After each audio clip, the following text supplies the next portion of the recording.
Hello friends, എല്ലാവർക്കും നമ്മുടെ Sumi Mufas tasty കിച്ചണിലേക്ക് സ്വാഗതം. അപ്പം നാളെ വരാനിരിക്കുന്ന നമ്മുടെ മഴ തോരും മുമ്പ് സീരിയലിൻ്റെ ഒരു എപ്പിസോഡ് പ്രൊമോ നമുക്ക് കേട്ട് നോക്കിയാലോ. അപ്പോൾ നാളത്തേൽ കാണിക്കുന്നത് നമ്മുടെ രേവതി കുട്ടിയുടെ ഫാമിലിയാണ് ഫസ്റ്റ് ടൈം കാണിക്കുന്നത് കേട്ടോ. അതായത് നമ്മുടെ രേവതി കുട്ടി നമ്മുടെ മാമച്ചൻ്റെ അടുത്തും ഗ്രേസമ്മയുടെ അടുത്തും ചെന്നിട്ട് തൻ്റെ അച്ഛനും മുത്തശ്ശനും കൂടെ ഇങ്ങോട്ട് വരുന്നുണ്ടെന്ന് പറയുന്നുണ്ട്. ഇത് കേട്ട പാടെ തന്നെ ഗ്രേസിനും മാമച്ചനും ഭയങ്കര ഒരു വിഷമവും പേടിയും ഒക്കെ തോന്നിയാണ്.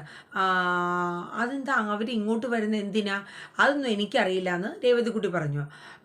നീ ആരടുത്തെങ്കിലും പറഞ്ഞു അവർ വരുന്ന കാര്യമൊക്കെ? അപ്പോൾ പറഞ്ഞു, ഞാൻ എല്ലാവരുടെ അടുത്തും പറഞ്ഞു എന്നൊക്കെ പറഞ്ഞു. എന്നാൽ പിന്നെ നീ മൈക്ക് എടുത്ത് വെച്ച് അങ്ങ് എല്ലാവരുടെ അടുത്തും പറഞ്ഞു നടക്ക് എന്നിങ്ങനെ മാമച്ചൻ പറഞ്ഞു കേട്ടോ. അപ്പം നമ്മുടെ രേവതിക്കുട്ടി പറഞ്ഞു, ഞാൻ ആരടുത്തും പറഞ്ഞിട്ടില്ല എൻ്റെ പൊന്നെ. അതെ, അവരെന്തായാലും വരുന്നതല്ലേ, അപ്പോൾ ഞാൻ കുടിക്കാനോ അല്ലെങ്കിൽ കഴിക്കാനോ എന്തെങ്കിലും ഫുഡും കാര്യങ്ങളൊക്കെ ഉണ്ടാക്കട്ടെ എന്ന് പറഞ്ഞിട്ട് നമ്മുടെ രേവതിക്കുട്ടി അടുക്കളയിലോട്ടൊക്കെ പോകണം കേട്ടോ. ഇതേ സമയം നമ്മുടെ ഗ്രേസ് അമ്മയ്ക്ക് ഇത് കേട്ടപ്പോൾ തൊട്ട് ഭയങ്കര ടെൻഷനാണ്. കാര്യം ഇനിയിപ്പോൾ എന്തായിരിക്കും അവരിങ്ങോട്ട് വരുന്നത്, ഇനിയിപ്പോൾ നമ്മുടെ രേവതിക്കുട്ടീനെ കൊണ്ടുപോകാനോ മറ്റോ ആയിരിക്കും മാമച്ച. ഗ്രേസിന് ഭയങ്കര വിഷമമാണ്. കാരണം രേവതിക്കുട്ടിയെ വിട്ടുകൊടുക്കുക എന്നുള്ളത് ഗ്രേസ് ഒരിക്കൽ പോലും ഗ്രേസിനെ ചിന്തിക്കാനേ പറ്റില്ല. അതുപോലെ തന്നെ മാമച്ചനും ഒന്നാമത് മാമച്ചന് വയ്യാണ്ടൊക്കെ ഇരിക്കുകയാണ്. അപ്പോൾ ആകെ ഒരു ആശ്വാസം എന്ന് പറയുന്ന രേവതി കുട്ടിയെ കാണുമ്പോഴും അവളോടൊത്ത് ഇച്ചിരി നേരമൊക്കെ സംസാരിച്ചിരിക്കുമ്പോഴുമാണ് രണ്ടുപേർക്കും ഒരു ആശ്വാസമൊക്കെ കിട്ടുന്നത്. ഇനിയിപ്പോൾ അവളെ എങ്ങാനും കൊണ്ടുപോകാൻ, രേവതി കുട്ടി എങ്ങാനും കൊണ്ടുപോകാനാണോ അവളുടെ അച്ഛനും മുത്തശ്ശനും ഒക്കെ വരുന്നത് എന്നുള്ളൊരു പേടിയും ഭയവും ഒക്കെ തോന്നുന്നു. അപ്പം മാമച്ചൻ പറഞ്ഞു, പിന്നെ നിനക്ക് എന്താ പറ്റിയത്? ഇപ്പം അവരങ്ങനെ വന്നാൽ തന്നെ നമ്മൾ വിട്ടുകൊടുക്കുമോ നമ്മുടെ മോളെ? അത് മാത്രമല്ല, നമ്മൾ പൊക്കോളാൻ പറഞ്ഞാൽ അവൾ പോവോ? നിനക്കറിഞ്ഞൂടെ നമ്മുടെ രേവതി കുട്ടി എന്നൊക്കെ ഇങ്ങനെ നമ്മുടെ മാമച്ചൻ പറയാണ്. പക്ഷെ എങ്കിലും മാമച്ചൻ്റെ ഉള്ളിലും ഒരു ചെറിയ ടെൻഷനും പേടിയൊക്കെ ഉണ്ടായിരുന്നു കേട്ടോ. എന്നാൽ എന്തായിരിക്കും അവർ പെട്ടെന്ന് ഇങ്ങോട്ട് വരാനുള്ള കാരണം? അന്ന് ചെന്നു കണ്ടു ഒക്കെ നമ്മൾ സംസാരിച്ചു ഒക്കെ ആക്കിയല്ലോ. എന്നിട്ട് പറഞ്ഞു രേവതിക്കുട്ടിയുടെ അച്ഛന് ജയദേവന് ഇപ്പോൾ അങ്ങനെ യാത്രയൊക്കെ ചെയ്യാൻ പറ്റും, അപ്പോൾ അയാളുടെ രോഗമൊക്കെ ബെറ്ററായി വന്നു എന്നുള്ളത് അവർക്ക് മനസ്സിലായിട്ടോ. അങ്ങനെ കുറേ കഴിഞ്ഞപ്പോഴത്തേക്കും രേവതിക്കുട്ടി നോക്കിയപ്പോൾ മുത്തശ്ശൻ്റെ അച്ഛനും ഒക്കെ വന്നിട്ടുണ്ട് കേട്ടോ. അവരെ കാറ് വന്നിട്ടുണ്ട്. അങ്ങനെ നമ്മുടെ രേവതിക്കുട്ടി ഓടി ചെല്ലുകയാണ് കേട്ടോ. അപ്പോൾ ആദ്യം നമ്മുടെ രമേശൻ നായർ മുത്തശ്ശൻ ഇറങ്ങുകയാണ്. അതിൻ്റെ പിന്നാലെ തന്നെ നമ്മുടെ ജയദേവൻ പതുക്കെ വടിയൊക്കെ ആയിട്ട് പതുക്കെ ഇറങ്ങണം. ആ സമയം നമ്മുടെ രേവതിക്കുട്ടി ഓടി ചെല്ലുകയാണ്. അച്ഛൻ ഞാനും കൂടെ സഹായിക്കാമെന്ന് പറഞ്ഞ് പതിയെ പിടിച്ചൊക്കെ ഇറക്കി ആക്കിയാണ്. അപ്പോഴേക്കും രേവതിക്കുട്ടിയെ കെട്ടിപ്പിടിക്കാൻ കേട്ടോ ജയദേവൻ. കാരണം തൻ്റെ മകളെ കുറച്ച് നാളുകൾക്ക് ശേഷമാണല്ലോ കാണുന്നത്. ആ ഉള്ളിലുണ്ടായിരുന്ന ആ ഒരു സ്നേഹവും ആ വാത്സല്യവും ഒക്കെ എടുത്തിട്ട് ആ ഒരു സ്നേഹപ്രകടനം കാണിക്കാൻ കേട്ടോ. അപ്പോൾ രേവതിക്കുട്ടിക്കും വലിയ സന്തോഷമാവുകയാണ്. തൻ്റെ അച്ഛനെ കണ്ടുവല്ലോ ഇത്രയും നാളിന് ശേഷം. അതുപോലെ അസുഖമൊക്കെ ഇത്രയും ഭേദമായിട്ട് ഒരു യാത്രയൊക്കെ ചെയ്യാനുള്ള അത്രയും ഒരു ബോഡി ഒക്കെ ആയല്ലോ എന്ന് ഓർത്തിട്ട് രേവതിക്കുട്ടിക്ക് ഒരു സന്തോഷമൊക്കെ തോന്നിയിട്ടോ. എന്നിട്ട് രേവതിക്കുട്ടി അവരെ സ്വീകരിച്ച് അകത്ത് കൊണ്ടുവന്ന് ഇരുത്താണ്. എന്നിട്ട് പറഞ്ഞാൽ മാമച്ചനും ഗ്രേസമ്മയൊക്കെ എന്തേന്ന് ചോദിക്കുന്നുണ്ട് നമ്മുടെ രമേശൻ നേരം. അവരകത്തുണ്ട്, ഞാൻ ഇപ്പോൾ വിളിച്ചിട്ട് വരാമെന്ന് പറയുന്നുണ്ട് കേട്ടോ. അങ്ങനെ നമ്മുടെ രേവതിക്കുട്ടി നമ്മുടെ മാമച്ചനെയും ഗ്രേസമ്മേനെയും പോയി വിളിക്കുകയാണ്. അവരാണെങ്കിൽ ആകെ പേടിച്ചിരിക്കുകയാണ്. കാരണം എന്താ ഏതാ എന്നൊന്നും അറിയത്തില്ലല്ലോ. ഇനിയിപ്പോൾ എന്തിനാണ് ഇവർ വരുന്നത് എന്നുള്ളൊരു ടെൻഷൻ ഇങ്ങനെ മനസ്സിലിട്ട് ആലോചിച്ച് ഇങ്ങനെ ഇരിക്കുകയാണ് കേട്ടോ. അപ്പോഴേക്കും നമ്മുടെ രേവതിക്കുട്ടി ചെന്നിട്ട് പറഞ്ഞു, അതെ അച്ഛനും മുത്തശ്ശനും ഒക്കെ വന്നിട്ടുണ്ട്, നിങ്ങളെന്താ ഇവിടെ തന്നെ നിൽക്കുന്നത്, ഇങ്ങോട്ട് വാ, അവരുടെ അടുത്ത് സംസാരിക്കാമെന്നൊക്കെ പറഞ്ഞ് അവരെയും കൂടെ കൊണ്ടുപോവാണ്. ഗ്രേസിനാണ് ഏറ്റവും കൂടുതൽ ടെൻഷൻ കേട്ടോ. കാരണം തൻ്റെ മോളെ പോലെ സ്നേഹിക്കുന്ന ഈ പൊന്നുമോളെ കൊണ്ടുപോകും എന്നുള്ളൊരു പേടിയാണ് ഗ്രേസിന്. ഒരു നിമിഷം പോലും രേവതിക്കുട്ടിയെ ഇവിടെ നിന്ന് മാറുക അല്ലെങ്കിൽ ഞങ്ങളുടെ മോളായിട്ട് നിന്നിട്ട് അവളെ ഇനി വേറൊരു ഇതിലോട്ടൊക്കെ പോവോ എന്നുള്ളൊക്കെ ഒരു ഭയപ്പാട് ഗ്രേസിന് നന്നായിട്ടുണ്ട് കേട്ടോ. അങ്ങനെ അവർ വന്നു സംസാരിച്ചു. അപ്പോൾ എല്ലാവരും കൂടെ ഇരുന്നപ്പോൾ രേവതിക്കുട്ടി പറഞ്ഞു, ഞാൻ കുടിക്കാൻ എന്തെങ്കിലും എടുത്തിട്ട് വരാമെന്ന് പറഞ്ഞ് കിച്ചണിലോട്ട് പോവാണ്. ഈ സമയം നമ്മുടെ മാമച്ചൻ ചോദിച്ചു, അല്ല ജയദേവ ഇപ്പോൾ എങ്ങനെയുണ്ട്, ആരോഗ്യമൊക്കെ നന്നായിട്ട് ബെറ്റർ ആയോ എന്നൊക്കെ ഇങ്ങനെ ചോദിക്കുന്നുണ്ട്. അപ്പോൾ നമ്മുടെ രമേശൻ നായർ പറയും, ഇപ്പം എന്തായാലും പഴയ കണക്കുള്ള ആ ഒരു ഛർദിലോ അങ്ങനെയൊന്നുമില്ല. പിന്നെ അവന് കുറേശ്ശെയൊക്കെ നടക്കാൻ പറ്റുന്നുണ്ട്. അത് മാത്രമല്ല ഫുഡൊക്കെ കുറച്ച് കഴിച്ചൊക്കെ തുടങ്ങിയിട്ടുണ്ട്. അപ്പം മൊത്തത്തിൽ ഒരു നല്ല മാറ്റം അവന് സംഭവിച്ചിട്ടുണ്ടെന്ന്. എല്ലാം ഒരു മിറാക്കിൾ പോലെ, എല്ലാം മേളിയിരിക്കുന്ന ഒരാളുടെ ഒരു അനുഗ്രഹം പോലെ എല്ലാത്തിനും ഒരു മാറ്റം അത് സംഭവിക്കാൻ കാരണം തന്നെ രേവതിക്കുട്ടിയെ കണ്ടതിന് ശേഷമാണ്. അതായത് തനിക്ക് വേണ്ടിയിട്ട് തനിക്ക് സ്നേഹിക്കാനും ഒക്കെ ആയിട്ടൊരു മകൾ ഉണ്ട് എന്നുള്ളൊരു സത്യം അറിഞ്ഞതും ആ കുട്ടിയെ കാണാനിട വന്നതും ഒക്കെയാണ് രേവതിക്കുട്ടിയുടെ സാമീപ്യവും ഒക്കെയാണ് ജയദേവന് അത്രയേറെ മാറ്റങ്ങൾ വന്നത് കേട്ടോ. അപ്പോൾ ജയദേവനും ആ ഒരു സന്തോഷമൊക്കെ ഉണ്ട്.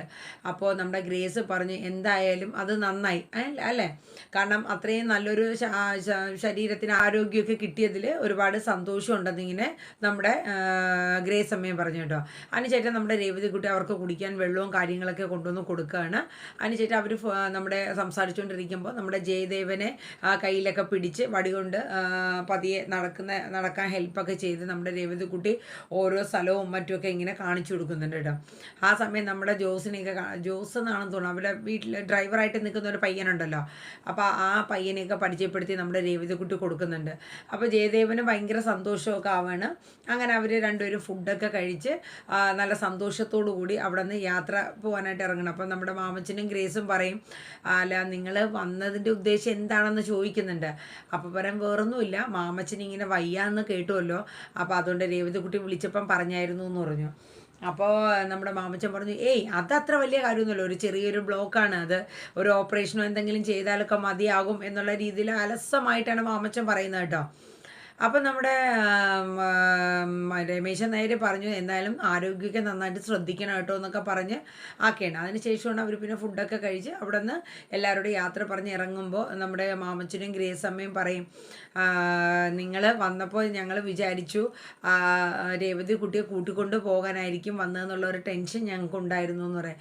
അപ്പോൾ അവർ പറയും നിങ്ങൾ സമ്മതിക്കുകയാണെങ്കിൽ 100 തവണ ഞങ്ങൾക്ക് സമ്മതം ഞങ്ങളുടെ മോളെ കൊണ്ടുപോകാൻ. അയ്യോ അതൊരിക്കലും നടക്കാത്തൊരു സ്വപ്നമാണ്, ഞങ്ങൾക്കൊരിക്കലും അങ്ങനെ ഞങ്ങളുടെ മോളെ, കാരണം ഞങ്ങളെ സ്വന്തം മകളെ പോലെ ഞങ്ങൾ സ്നേഹിച്ച് ലാളിച്ചാണ് അവളെ വളർത്തുന്നത്, അവൾക്കൊരു കുറവും ഇല്ലാണ്ടാണ് ഞങ്ങൾ അവളെ നോക്കുന്നതെന്നൊക്കെ നമ്മുടെ ഗ്രേസ് മാമച്ചനും ഒക്കെ പറയും കേട്ടോ. അപ്പോൾ അവർ പറയും അഥവാ ഇനി ഞങ്ങൾ സമ്മതിച്ചാൽ തന്നെയും നിങ്ങളെ കൂടെ അവൾ വരാൻ പോലും കൂട്ടാക്കില്ല എന്നിങ്ങനെ ഗ്രേസ് അമ്മ പറയും കേട്ടോ.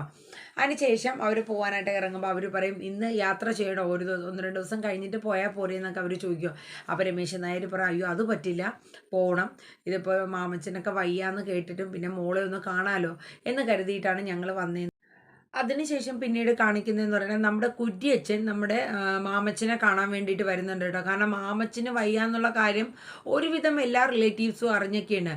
അപ്പോൾ ഗ്രേസ് മാമച്ചന് ചോദിച്ചു എങ്ങനെയാണ് കുര്യച്ചൻ അറിഞ്ഞെന്ന് ചോദിച്ചപ്പോൾ കുര്യച്ചൻ പറഞ്ഞു അതെ രേവതിക്കുട്ടി വിളിച്ചപ്പോൾ പറഞ്ഞു.